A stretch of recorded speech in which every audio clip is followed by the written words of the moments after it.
Donald Trump went on Joe Rogan yesterday, and the left are seething about this. They are very angry, especially because Kamala Harris got booed on stage when she was trying to start her speech at the free Beyonce concert. People were there for the Beyonce concert. They weren't there for Kamala. But that's beside the point. I want to show you guys some of my favorite tweets from the left losing their minds over Trump on Joe Rogan.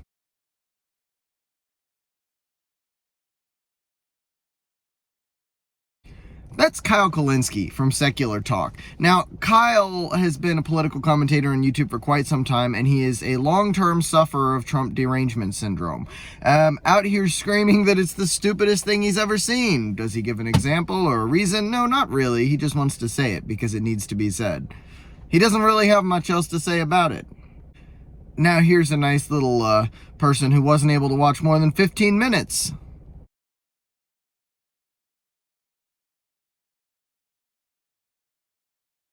Well, if your attention span was longer than that of a 3-year-old, you might have listened to a great conversation. I'm not sure what you were expecting from a 3-hour Joe Rogan interview. Here's a few more lefties that just don't really understand the concept of a Joe Rogan podcast. Joe Rogan sits there and just riffs with the other guy. That's the way it works. It just always has. That's why people watch Joe Rogan. The fact that you don't understand why he's not a top podcaster just tells me that you want a podcast where they push your political opinion. But that's not what Joe Rogan is. There's a reason that he's the biggest podcaster. It's because he just talks to people and humanizes them around to their followers or to people who don't know all that much about them. That's why this was so popular. The YouTube version of this already has over 9 million views, by the way, and it was posted at 11 o'clock Central Time last night, so midnight Eastern maybe. I have no idea how you can sit here and talk like this about it. But this is my personal favorite.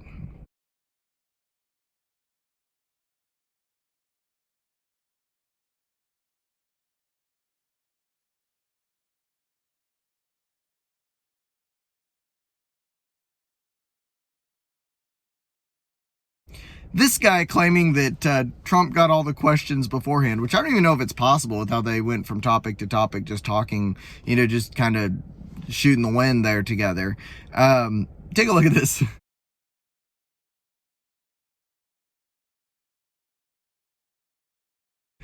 Only to clarify in the same tweet, oh, well, he didn't actually say that. This dude essentially just admitted he was a liar one tweet after his original.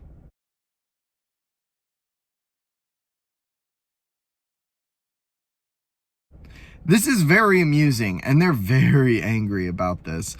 I don't really know why. I don't know what they expected. Trump talked a lot of different policies, covered a whole lot of topics, and, truthfully, it was a pretty good interview. I felt like I understood his policies a little bit better afterwards, but, really, it was kind of just an enjoyable conversation. Trump was pretty knowledgeable about quite a few topics.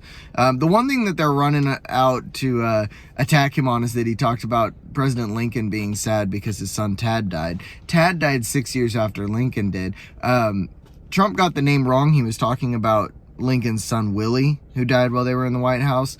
But he got the details right, just the name of the son wrong.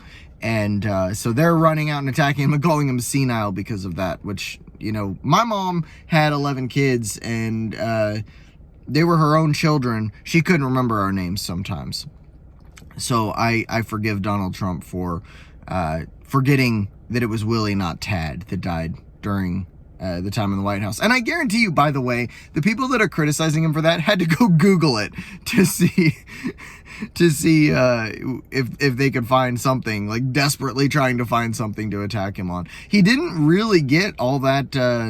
Obviously he got political, but he more told stories. It was kind of like a couple guys just talking. He'd throw a beer or two in there. It would have been something you wouldn't have raised an eyebrow at the local bar. What I wish would have happened, I wish that Joe Rogan would have busted out a joint and been like, here, take a puff. And then Trump goes, all right. That would have been really funny. He would have been the king of memes. He would have immediately won the election. They would have taken it and put the sunglasses on him. and turn it into the greatest meme of all time. But overall, I mean, nothing was super groundbreaking in the interview, at least in my opinion. It was just a decent interview. But that's about all.